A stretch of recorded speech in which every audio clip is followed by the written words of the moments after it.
এই মার্কেটটা আমাদের ডাউন থেকে আপে কন্টিনিউ করতেছে। আমরা কিন্তু অলরেডি কিন্তু ইম্পালসিভ ওয়েবে আপ ট্রেন্ডের ইম্পালসিভ ওয়েবে একটা সেটআপ খুঁজতেছি।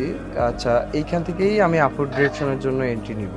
মার্কেটের টার্গেট অলমোস্ট উপরে। মার্কেটের ক্যান্ডেল যতই নিচে যাক না কেন, মার্কেটের টার্গেট কিন্তু অলমোস্ট উপরে আছে। এইখানে আছে। কেন মার্কেটের টার্গেট?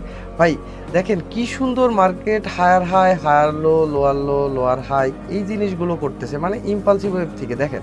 এইখান থেকে কি করছে? মার্কেটের লোয়ার লো তৈরি করছে, দেন লোয়ার হাই তৈরি করছে। দেখেন এইখান থেকে মার্কেট কি সুন্দর মুভ করতেছে। মার্কেটের টার্গেট এইটা ভাঙবে, দেন এইখান থেকে আবার ডাউনে কন্টিনিউ করবে। আমি কিন্তু আবারও একটা ট্রেড এক্সিকিউট করতে পারি, বাট এইবার ডাউনের জন্য ট্রেড এক্সিকিউট করব না। আমি আপার ডিরেকশনের জন্য ট্রেড এন্ট্রি নিব না। আমি দেখি যদি অপরচুনিটি পাই। আচ্ছা, আমি এখান থেকে ডাউনার ডিরেকশনের জন্য একটা এন্ট্রি নিব। যদি আমাদের লসও যায় তাহলেও আমাদের এইটা খুব একটা প্রবলেম ক্রিয়েট করবে না, বাট এইটার অ্যাকুরেসি অনেক বেটার পাবেন।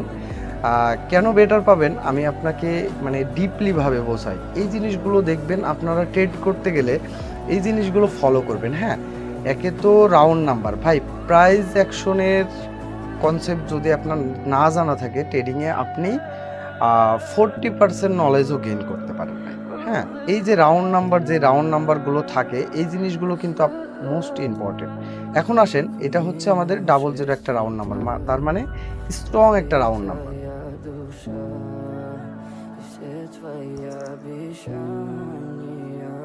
আচ্ছা, স্ট্রং একটা রাউন্ড নাম্বার, এইখান থেকে আমাদের সেলার প্রেসার ক্রিয়েট করতেছে। আমি ডাউনওয়ার্ড ডিরেকশনের জন্য